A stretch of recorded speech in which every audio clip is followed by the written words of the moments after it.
नमस्कार दर्शकवृन्द, कार्यक्रम एबीसी विशेषमा स्वागत छ। म कल्पना सानु भट्टराई। दर्शकवृन्द, हामीले कार्यक्रममा विभिन्न क्षेत्रको अवस्थाबारे जानकारी दिँदै आएका छौं। आज हामीले विशेष गरी मौद्रिक नीतिलाई फोकस गर्नेछौं।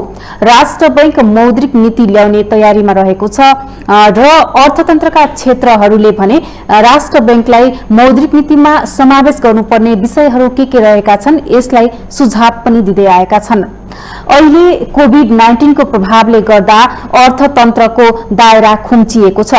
त्यसको लागि मौद्रिक नीतिको भूमिका कस्तो रहनुपर्छ, उद्योग व्यवसाय चलायमान गराउनुका साथै मुलुकको अर्थतन्त्रलाई कसरी समृद्ध बनाउन सकिन्छ लगायतका विषयमा आज हामीले छलफल गर्नेछौं। हामीसँग कार्यक्रममा छलफलका लागि हुनुहुन्छ नेपाल चेम्बर अफ कमर्सका अध्यक्ष राजेन्द्र मल्ल। अध्यक्षज्यू, कार्यक्रममा स्वागत छ। हस्, धन्यवाद। हजुर, अहिले कस्तो छ व्यापार व्यवसाय उद्योग धन्दाको अवस्था? अब यो कोभिडले गर्दाखेरि हरेक क्षेत्रमा अहिले चाहिँ आर्थिक चेन चाहिँ भत्किएको अवस्था छ हैन। अब अहिले भर्खरै धमाधम लकडाउन चाहिँ हुँदैछ, तैपनि यो उद्योग व्यवसाय चाहिँ पूर्ण रूपमा सञ्चालनको अवस्था छैन। बन्दाबन्दीको समयलाई पनि केही खुकुलो गराइएको छ। अब सवारी साधनहरू पनि पूर्ण रूपमा सञ्चालन गर्नुपर्ने पनि गर्ने भनेर पनि यो विषय उठिरहेको छ हैन। यसले गर्दाखेरि उद्योग धन्दा व्यवसायमा चाहिँ कस्तो किसिमको सहजता निम्ताएको छ त? यसमा पक्कै पनि अलिकति हैन, बजार चलायमान सवारी साधन चलेपछि त उद्योग व्यवसाय पनि चलायमान हुने नै भयो। तर चाहिँ के छ भन्दाखेरि जुन यो हामी आम चाहिँ भनौँ न व्यवसायी जनताले चाहिँ खोप नपाइरहेको अवस्था छ, त्यसले गर्दाखेरि कतै यो चाहिँ हाम्रो लकडाउन या ओपनले हैन चाहिँ किनभने अलिकति हाम्रो स्वास्थ्यको मापदण्ड पालन गर्नेमा अलिकति हेल्थ चाहिँ क्राइम जस्तो देखियो र चाहिँ यो कारणले कतै चाहिँ तेस्रो लहर पनि आउँछ कि भन्ने हामी चिन्तामा छौँ। हजुर, यो हेल्थ सेक्टरको कुरा गर्दा व्यवसाय उद्योगीहरू पनि केही मात्रामा अहिले हामीले पसलहरू सञ्चालन गरेको जुन छन् त्यसमा पनि व्यवसायहरू पनि अलि लापरवाही भएको हो कि होइन, के भन्नुहुन्छ यस विषयमा? विशेष गरी आफ्नो उद्योग व्यवसाय प्रतिष्ठानमा बस्दाखेरि चाहिँ सबै संयमित भएर अनुशासित भएरै काम कारबाही चलाइरहेको अवस्था छ। तर विशेष यो बाटोमा हिँडुल गर्दाखेरि चाहिँ अलिकति चाहिँ हाम्रो हेल्थ सेक्टर छ। यसमा चाहिँ अलिकति भनौँ न स्वास्थ्यको मापदण्ड पालना गराउनको लागि अलिकति चाहिँ नियमन पनि गर्नुपर्छ कि भन्ने मलाई लाग्छ कि जस्तो भनौँ न विगतमा सुरुमा मोटरसाइकल चल्दाखेरि तपाईँको हेलमेट लाउने चलन थिएन। ट्राफिक प्रहरीले बिचबिचमा समात्दै 2,400 जरिवाना लिने प्रथा सुरु गर्यो र त्यसबाट चाहिँ प्रायःले हेलमेट लाउन थाल्यो। यो सुरक्षाको लागि हो भन्ने कुरा पनि थाहा भयो। भनौँ न अहिले हाम्रो समाजमा पनि कसैले चाहिँ अनुशासन पालना गर्दैन भनेदेखि यसो चाहिँ केही हल्का चाहिँ छ नि सानोतिनो जरिवाना गरेर पनि पनिसमेन्ट गर्नुपर्छ कि एन्ड ल एन्ड अर्डरलाई चाहिँ अलि मेन्टेन गर्ने बाटोमा चाहिँ अलिकति नियमन पनि गर्नुपर्छ र त्यो गर्यो भनेदेखि अलिकति केही समयमै मान्छे चाहिँ अनुशासित भएर सुदृढ अवस्थामा आउँछ भन्ने मलाई लाग्छ। हजुर, अहिले यो मुलुकमा चाहिँ स्वास्थ्यको साथै मुलुकको अर्थतन्त्रलाई पनि बचाउनु छ। अहिले यो यसको अवस्था निकै नै नाजुक रहेको छ। अब विशेष गरी यो अर्थतन्त्र बचाउन चाहिँ मुख्य के कुराको आवश्यक पर्छ होला? पक्कै पनि हामीले चाहिँ जो हामी भनौँ न यो नेपाल जस्तो सानो अर्थतन्त्र भएको मुलुकले यो बन्दाबन्दी गरेर लामो समय बसेर चाहिँ हामीले टेक्न चाहिँ कठिन हुन सक्दछ हैन। त्यसकारण चाहिँ हामीले गर्नुपर्ने कुरा चाहिँ मैले के राख्न चाहन्छु भन्दाखेरि खोपलाई चाहिँ कुनै हालतमा हामीले व्यापक रूपमा लगिनु पर्यो। यो चाहिँ टोलमा गाउँमा पुर्याउनु पर्यो हैन। र चाहिँ खोप लिइसकेपछि पनि हामी सबै एउटा अनुशासित भएर स्वास्थ्यको मापदण्डलाई पालना गरी काम कारबाही अगाडि बढाउनु पर्छ। यो खोपको विषयमा चाहिँ यहाँहरूले पहिलेदेखि नै अलि समय अगाडिदेखि नै सरकारलाई पनि दबाब दिँदै आउनु भएको छ हैन। अहिलेको यो वर्तमान अवस्थामा पुग्दा कहाँ पुग्यो त खोपको? अहिले चाहिँ अब भोलिदेखि नै एउटा भनौँ न 55 वर्षदेखि माथिकोलाई चीनबाट ल्याएको चाहिँ यो भ्याक्सिन छ दिँदैछ हैन। अनि असार 24 गते अर्को 10 लाख चाहिँ G2Gबाट आउने कुरा भइरहेछ र चाहिँ पक्कै आउँछ पनि होला।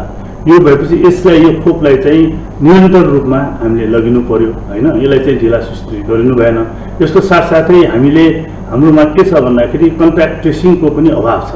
जो मान्छे चाहिँ आफूलाई भनौँ न सन्चो नभएर अप्ठ्यारो भएर चाहिँ देखाउन गयो भनेदेखि त्यसमा चाहिँ भेटिएको पाइयो। मोटामोटी अहिले चाहिँ 25%मा अहिले पनि सङ्क्रमण छ र चाहिँ भित्रभित्र चाहिँ सङ्क्रमितहरू हुनुहुन्छ र चाहिँ कन्ट्र्याक्ट ट्रेसिङलाई पनि अगाडि बढाउनुपर्छ भन्ने कुरामा राख्न चाहन्छु। हजुर, अहिले यहाँले भने जस्तै खोपको आवश्यक छ निकै नै।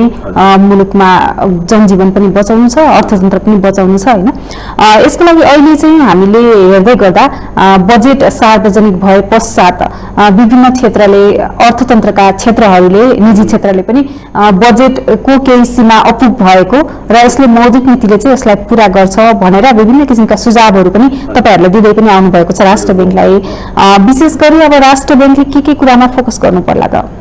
अब गत शुक्रबार हामीले नेपाल चेम्बर अफ कमर्सको तर्फबाट चाहिँ एउटा मौद्रिक नीतिबाट चाहिँ एउटा स्टिमुलस प्याकेज होइन, र चाहिँ विशेष गरी एसएमइज, महिला, कृषि उद्यमी, ठुला सबैले समेट्ने गरी एउटा चाहिँ एउटा स्टिमुलस प्याकेज चाहिँ ल्याउनु पर्यो भनेर हामीले सुझाएका छौँ।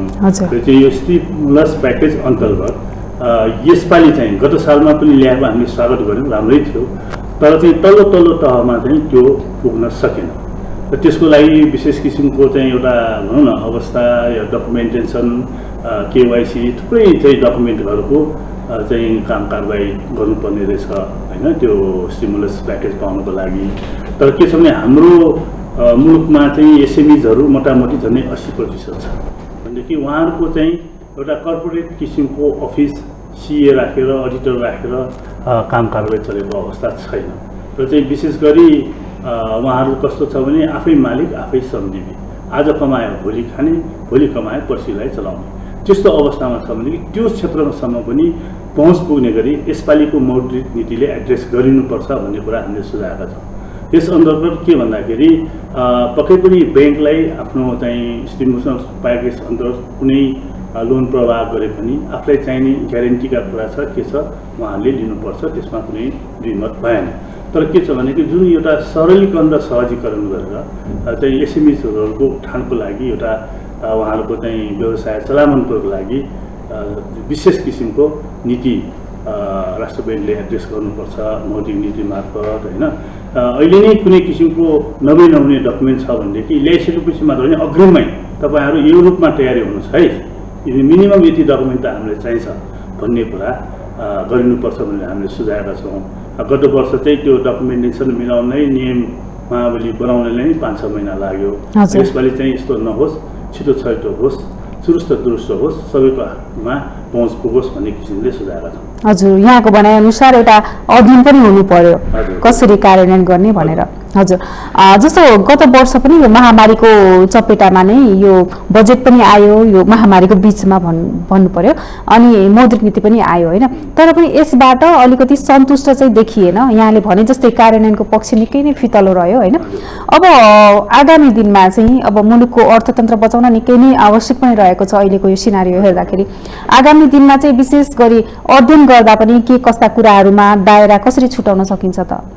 विशेष त के भन्दाखेरि हामीले जुन किसिमको एउटा अहिले सबभन्दा पीडित पक्ष को छ भनेदेखि त्यस्तो क्षेत्रमा चाहिँ म त के पनि भन्छु भने यो बन्दाबन्दी जुन निषेधाज्ञा भयो त्यसको कारण जुन एउटा व्यवसाय उद्यमीले चाहिँ ब्याज भोग्नुपर्ने छ, सरकारले यसमा चाहिँ कमसेकम आधा चाहिँ ऋणी बेहोर्ने होइन, आधा चाहिँ सरकारले पनि केही सहयोग गरिदियोस्। किन यो विषम परिस्थितिमा छ, मान्छे तल्ला लेभलको मान्छेलाई रोजीरोटी नै गर्न गाह्रो छ भनेदेखि यो किसिमको एउटा प्याकेज ल्याइयोस् भन्ने कुरा पनि हामीले सुझाएका छौँ। भनेदेखि त्यस्तै चाहिँ कतिपय भएका चाहिँ ऋणहरूलाई चाहिँ अलिकति ब्याज तिर्ने, किस्ता तिर्नेमा होइन, यसलाई चाहिँ पोस्टपोन गरेर रिसेड्युल गरेर व्यवस्था गरियोस्। कतिपय चाहिँ उद्योग भनौँ न, अब होटेल इन्डस्ट्री, पर्यटन क्षेत्र गयो हेऱ्यो भनेदेखि झन्डै 1.5 वर्षभन्दा बेसी भइसकेको छ, चलायमान छैन, निकै मर्कामा छ। जसको चलायमान छ उसले चाहिँ सुरुमा चाहिँ कारवाही गरिरहेको छ, त्यसमा केही छैन।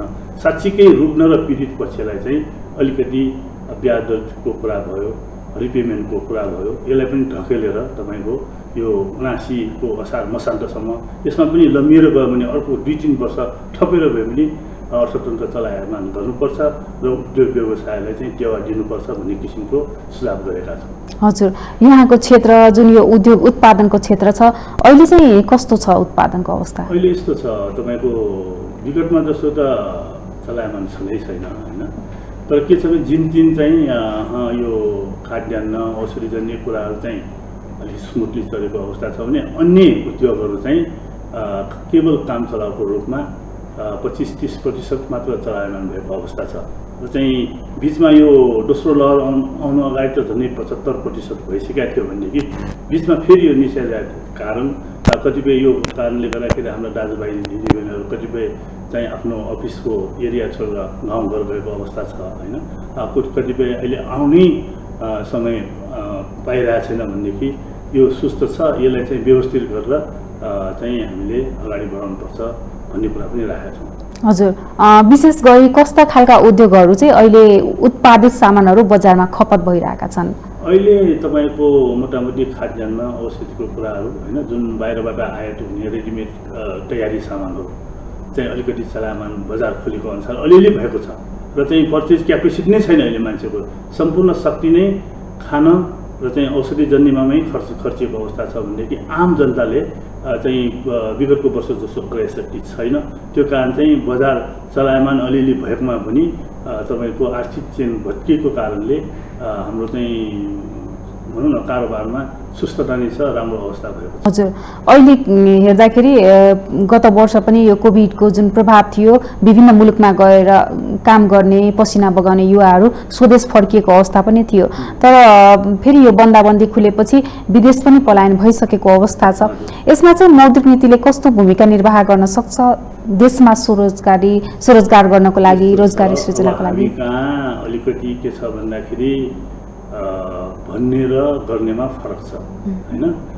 जे बोल्यो त्यो कुरा कार्यान्वयन होस् भन्ने कुरा म राख्न चाहन्छु कि गएको वर्ष विदेशबाट युवाहरू आउनुभएको थियो, उहाँहरू गाउँ बस्नुभयो, आफ्नो गाउँघरमा जानुभयो, त्यहीँ बसेर केही त्यहाँ स्थानीय उत्पादन कृषिमा होला या चाहिँ भनौँ न घरेलु जे गर्न सकिन्छ गर्छौँ भनेर फर्केर आएका थिए।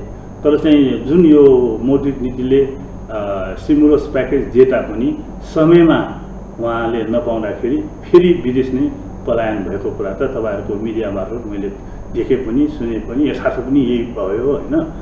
तर यसपालि चाहिँ यस्तो नहोस्, जस्तो जुन युवाहरू कुनै यहाँ नेपालमा आएर हुन त विभिन्न किसिमबाट चाहिँ एउटा बजेटले पनि स्टिमुलस प्याकेज या राहत या चाहिँ उत्पादन वृद्धि गर्नको लागि घोषणा गरेको छ होइन। त्यसलाई चाहिँ कार्यान्वयनको पाटो चाहिँ फिटलो नहोस् र चाहिँ कार्यान्वयन चाहिँ तीव्र गतिले गरियोस् भन्ने कुरा जति सक्छ हामीसँग जे छ, हाम्रो देशमा उत्पादित सामान के छ त्यसबाट बन्ने र चल्ने किसिमको उद्योग व्यवसायलाई बढावा दिएर लगिनुपर्छ। र चाहिँ यसमा युवाहरूलाई चाहिँ विशेष सरकारले चाहिँ ब्याज दरमा दिन्छु भन्ने कुरा यसपालिको बजेटमा ल्याएको छ। यो चाहिँ आम युवा जो सक्षम छ, गर्न सक्छ, क्यापेबल छ, उहाँहरूलाई चाहिँ पुर्याउनुपर्छ, दिनुपर्छ, सरलीकृत र सहजीकरण गरेर गरिदिनुपर्छ होइन। भनिदियो फेरि लिने बेलामा नपाउने, यस्तो चाहिँ हामी कहाँ अलिकति के भन्नु यो राष्ट्रिय रोग जस्तै भयो कि हामी बोलिदिने कार्यान्वयनमा पाटो चाहिँ अलिक फिटलो हुने परम्परा छ। यस्तो नहोस्, अलिकति हामी नवीनतम सोचमा अगाडि बढाउनुपर्छ र पक्कै पनि हामी उत्पादनशील भई होइन मुलुकलाई आत्मनिर्भर बनाउनुपर्छ भन्ने कुरा राख्न चाहन्छु। हजुर, यो बजेटको कुरा गर्नुपर्दा चाहिँ अब हरेक वर्ष बजेट विनियोजन हुन्छ, तर पनि यसप्रति चाहिँ अलिकति विश्वास कम रहेको, बजेट चाहिँ अलि भनेको ठाउँमा आएन होइन, यसको कार्यान्वयन पक्ष फितलो रह्यो भनेर पनि धेरै गुनासोहरू पनि सुन्ने गरिन्छ। हजुर हजुर, यो बजेटको हकमा चाहिँ के छ भन्दाखेरि उखानै छ कि तपाईँको घाँटी हेरेर हालिदिनुपर्छ भन्छ नि पुरानो उखानहरू। यो चाहिँ कस्तो छ भने कतिपय हाम्रो बजेटको मलाई जहाँसम्म लाग्छ अलि बजेटको साइज ठुलो भयो कि होइन। जस्तो हामीले आन्तरिक राजस्व यसपालि 10 खर्ब 24 अर्ब उठाउने भनेर टार्गेट राखेको अवस्था छ। अहिले चाहिँ हामी एउटा के छ भने रोगी नेपाल रोगी नेपाली भनेका छौँ होइन। विगतमा स्वस्थ नेपाल होइन अनि चाहिँ स्वस्थ नेपाली भन्दाखेरि कोभिड आउनुभन्दा अगाडि नर्मल कन्डिसनमा पनि तपाईँको आन्तरिक राजस्व मोटामोटी 8 खर्ब जति हाराहारीमा उठेको अवस्था छ भनेदेखि यो अवस्थामा चाहिँ हामीले कसरी झन्डै 30% वृद्धि गरेर 10 खर्ब 24 अर्ब चाहिँ आन्तरिक राजस्व उठाउन सकिन्छ भन्ने कुरा यो अलिकति चिन्ताको विषय छ हजुर हैन। यसको लागि एकदम सरकारले चाहिँ विशेष ध्यान दिनुपर्छ। के गर्दा हुन्छ स्वास्थ्यको मापदण्ड पुरा गरेर अथवा चाहिँ खोप दिलाएर अन्य क्षेत्रमा छ नि कसरी चाहिँ यो करको दायरा पनि वृद्धि गरेर हैन तिर्नेलाई मात्र चाहिँ थाप्लोमा चाहिँ थिचेर होइन कि दायरा बढाएर के कस्तो गर्न सकिन्छ त्यसमा हामी जानुपर्छ। मलाई चाहिँ अलिकति चिन्ता लागेको कुरा चाहिँ मेरो पनि व्यवसाय गरेको 35 वर्ष भयो हजुर मेरो आफ्नो जीवनकालमा भन्दाखेरि उमेरको हेर्ने 50औं वर्ष त पार गरिसकेका छ भन्दाखेरि हामी कहाँ अहिलेको स्थितिमा जुन किसिमको एउटा आँकडा चाहिँ आन्तरिक राजस्व उठ्ने भइरहेछ नि हाम्रो मोटामोटी उठ्ने राजस्वको चाहिँ 90% चालु खर्चमै खर्चिनुपर्छ। हाम्रो बजेट यस्तो छ केवल 10%ले विकास निर्माण र पूर्वाधारको गर्न सक्ने अवस्था छ भनेदेखि अलिकति पनि तलमाथि भयो भनेदेखि हाम्रो त्यो चालु खर्च धान्नको लागि पनि ऋण लिएर चलाउनु पर्ने अवस्था छ। त्यसकारण चाहिँ सकेसम्म हामीले फेरि म एउटा थप्न चाहन्छु उखानकै कुरा चाहिँ ऋण लिएर घिउ खाने बानी गरिनु भएन र चाहिँ पक्कै पनि हाम्रो चाहिँ सुदृढ र आन्तरिक राजस्व आन्तरिक आम्दानी वृद्धि गरेर हामी अगाडि बढ्नुपर्छ भन्ने कुरा राख्न चाहन्छु। हजुर अब चाहिँ यो अब उद्योग धन्दा बचाउनको लागि हैन यस्तै गरी रहिरह्यो भने पेन्डेमिक पनि अझै बढ्दै गयो भने अझ धराशायी हुने अवस्था पनि पुग्छ। त्यसको लागि चाहिँ सरकारको तर्फबाट गरिनुपर्ने र निजी क्षेत्रले गर्ने सोच चाहिँ कस्तो रहेको छ? यो कस्तो छ भनेदेखि यो उद्योग व्यवसायलाई सञ्चालन गर्नुपर्छ। यसको लागि मैले अघि पनि भने यसको मुख्य चाहिँ औषधि अथवा चाहिँ भनौँ न यसको हाम्रो एउटा टेवा दिने नै खोप यसलाई चाहिँ व्यापक रूपमा लगिनुपर्छ। यसमा दुविधै भएन। त्यसको साथै हामीले चाहिँ एउटा स्वास्थ्यको मापदण्ड पुरा पालना गर्ने कुरा पनि त्यसमा पनि दुविधा भएन गरि नै पर्यो।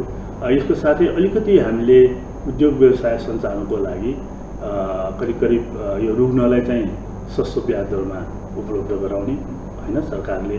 त्यस्तै चाहिँ अहिले अन्य व्यवसाय उद्योगमा पनि यो ब्याज दरलाई चाहिँ एकल दरमा राख्न चाहिँ पहल गर्नुपर्छ र चाहिँ केवल यो ब्याज दर 7-8% मात्र सीमित होस्। त्यो भयो भनेदेखि उद्योगको दायरा चाहिँ फैलाउँछ, रोजगारी पनि वृद्धि हुन्छ, जीडीपीमा पनि ग्रोथ हुन्छ।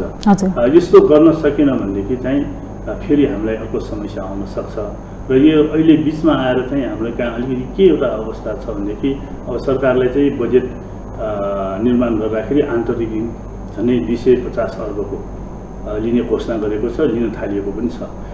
त्यसले गर्दाखेरि बजारमा लिक्विडिटी चाहिँ अभाव भएर फेरि ब्याज दर पनि वृद्धि हुन सक्छ हैन। यतातिर चाहिँ सरकारले विशेष ध्यान दिनुपर्छ र चाहिँ यो मौद्रिक नीतिले पनि सम्बोधन गरिनुपर्छ भन्ने कुरा म राख्न चाहन्छु हैन। अब यो काम कारबाही साथमा लिएर गएर हामी अब त्यति जेमा पनि निराशा बन्नुपर्ने अवस्था छैन। हाम्रो आन्तरिक स्रोत साधन जुन छ हाम्रो छ नि नेचुरली भएको मुलुक त्यति अन्य मुलुक जस्तो होइन, धेरै कुराहरू हाम्रोमा छ। यसलाई कसरी प्रबन्धन र चाहिँ प्रशोधन गरी हामीले एउटा स्वदेशमा पनि उपभोग गर्ने गराउने, विदेशमा पनि राम्रा कुराहरू निर्यात गर्ने भन्ने कुरामा हामी लाग्नुपर्छ।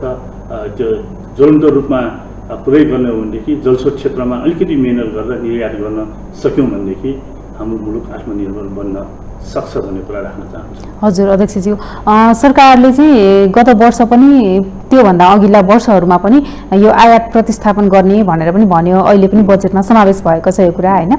अब आयात प्रतिस्थापन गर्नलाई स्वदेशमा नै उत्पादन वृद्धि गर्नुपर्छ हैन। अब यो बाटो कतिको महत्त्वपूर्ण छ र अहिलेको यो समय कतिको सदुपयोग गर्न सकिन्छ यो स्वदेशी उत्पादनलाई बढाउनको लागि?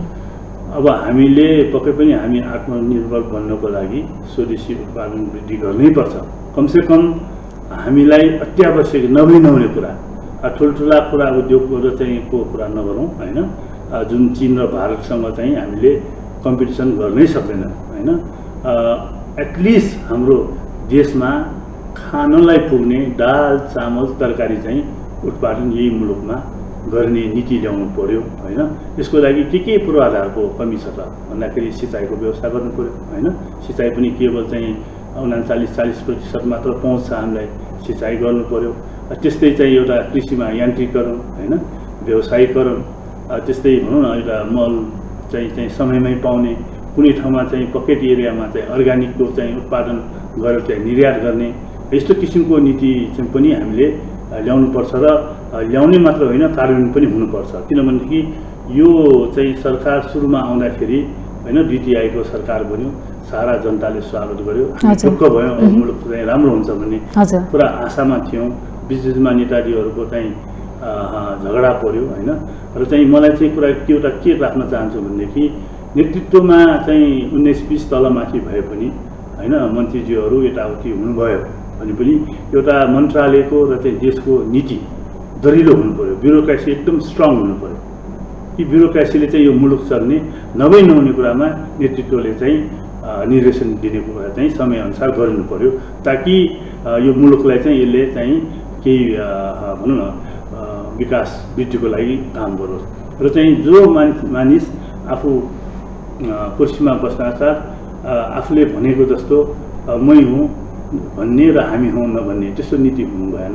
एउटा ब्युरोक्रेसी चाहिँ रेगुलर रूपमा सञ्चालन हुने किसिमको हुनुपर्छ र चाहिँ अब नेतृत्वले गर्ने काम चाहिँ समयअनुसार आवश्यक कुरामा मात्र सहयोगी र चाहिँ नेतृत्वको भूमिका गरिदियो भनेदेखि हामी व्यवस्थित भएर अगाडि बढ्न सक्छौँ भन्ने मलाई हजुर हजुर जस्तो यहाँले यो राजनीतिक कुरा पनि गर्नुभयो होइन। सुरुमा चाहिँ जुन यो सङ्घीय सरकार बनिसकेपछि जुन किसिमले सबैजनामा एउटा हर्ष उल्लास पनि रहेको छ, यसमा चाहिँ अहिले निराशा पनि थपिएको छ भन्नुभयो। हजुर पक्कै पनि अब छ नि देशमा अब नेतृत्वमा विवाद भएपछि त आर्थिक कुरा त ओझेलमा पर्ने भयो नि। र मैले चाहिँ के थप्न चाहेँ भनेदेखि कहिलेकाहीँ नेतृत्वमा हुन त हामीले 52-53 सालदेखि नै यो समस्या भोगिरहेको नेपालमा 15-15 महिनामा सरकार परिवर्तन हुने होइन। र चाहिँ नेताजीहरूको चाहिँ आपसी चाहिँ मेलमिलापकोमा सङ्कट आउने यो हाम्रो राष्ट्रिय रोगै भयो। र चाहिँ मेरो भनाइ चाहिँ यति मात्र हो कि पर्ने कुरा चाहिँ उहाँहरू नेतृत्व वर्गहरू चाहिँ मुलुकको एउटा चाहिँ लोकतन्त्र अथवा चाहिँ के को लागि गर्ने कुराहरू प्र्याक्टिस गरियोस्, त्यसमा हाम्रो भन्ने कुरा भएन। सकेसम्म मिलेरै अगाडि बढ्नुपर्छ भन्ने मेरो भनाइ हो। र चाहिँ यसको लागि मुलुक स्थिरता बनाउनको लागि चाहिँ ब्युरोक्रेसी चाहिँ स्ट्रङ हुनुपर्छ। र ब्युरोक्रेसी स्ट्रङ भयो भनेदेखि नेतृत्वमा 19-20 तलमाथि भएर पनि हाम्रो काम कारबाही जुन हुनुपर्ने मुलुकको गति चाहिँ चलिरहेको हुन्छ, चलायमान बनाउनुपर्छ भन्ने मेरो भनाइ हो। हजुर, यतातिर राजनीतिक अस्थिरता कायमै छ अनि अर्कोतिर यो पेन्डेमिक छ, यसको बीचको यो तालमेल नहुँदाखेरि मुलुकले जुन किसिमले यो घाटा बेहोरिरहेको छ अझ यो लम्बिँदै गयो भने चाहिँ कस्तो स्वरूप होला त? होइन, यो धेरै लम्बिनु हुँदैन, धेरै लम्बियो भने त मुलुकै बर्बाद हुन्छ होइन। केही न केही त मोरालिटी आउला होइन।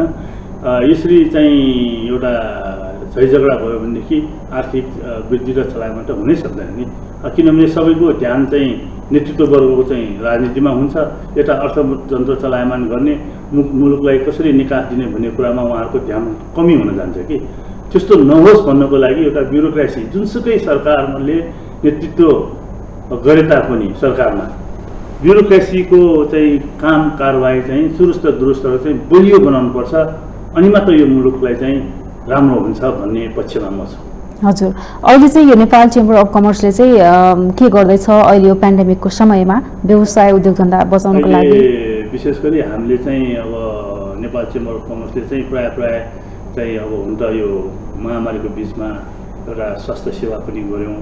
भूकम्पलाई चाहिँ जुन सिन्धुपाल्चोक मनाङमा यो के बाढी पीडितलाई पनि हामीले सहयोग गऱ्यौँ।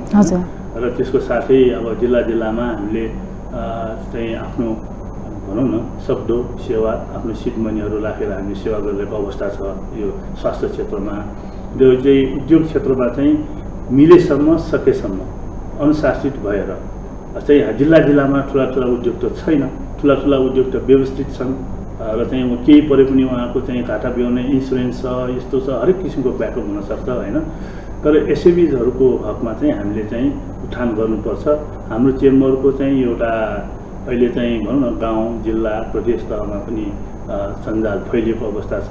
त्यसले चाहिँ हामीले चाहिँ के छ भन्दाखेरि अहिले विशेष गरी नेपाल चेम्बर अफ कमर्समा आबद्ध रहेका साथीहरूलाई हामीले के भनेका छौँ भने जिल्लामा तपाईँहरूले जे हिजो अस्ति गरिरहेको व्यवसाय जे छ त्यसमा तपाईँहरू रमाउनुहोस् गर्नुहोस्, तर जिल्ला च्याम्बरले चाहिँ एकत्रित भएर चाहिँ आफ्नो सिड मनी हालेर कमसेकम यो कृषि उत्पादन वृद्धि गर्ने र चाहिँ घरेलु उत्पादनलाई चाहिँ वृद्धि गर्ने जोइन्ट एउटा चाहिँ सिड मनी राखेर गर्नुहोस्।